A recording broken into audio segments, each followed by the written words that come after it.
এখন বাজে একটা প্রায় 20-এর মতন, 1:20। তো আমি একবার বাড়িতে আইসি, এসে আবার বাজারে গেছি।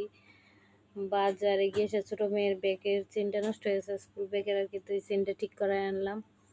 তাইতে এইতে দেখো কয়টা বাচ্চাগুলো, তখন রান্না বমু কচু ফুলে ফুল্লা কেটে লইছি। সিদ্ধ করে সেটা মিক্সচার করে সেটা ভর্তা বানাবো, আর পেঁপে সিদ্ধ আর কালকার মাছ আছে। তো এইগুলি হলো আজকাল রান্না। আর দেখো দিনটা কীরকম হয়ে রয়েছে, একটা মেঘলা মেঘলা ভাব হয়ে রয়েছে, কিন্তু বৃষ্টি হয় না, রৌদ্র নাই। তো দেখাই তোমরা একটু দিনটা।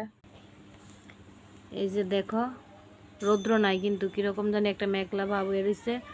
আর যাওয়ার সময় কাপড় ভিজাই গেছিলাম, কাপড়টি মেয়ে ধুয়ে দিয়েছে, দিয়ে সেটা তাই টিউশনে গেছে। বড় মেয়ে, ছোটোটা গেছে স্কুলে, পরীক্ষা আছে, প্রি টেস্ট শুরু হয়েছে। আর এই দেখো কচুটি আমি ফুল্লা ফুল্লা কাটটা লইছি, এই যে কচুটি। আর পেঁপে সিদ্ধ করবো, পেঁপে সিদ্ধ খাইতে শাশুড়িও ভালো পায়, আমারও ভালো লাগে।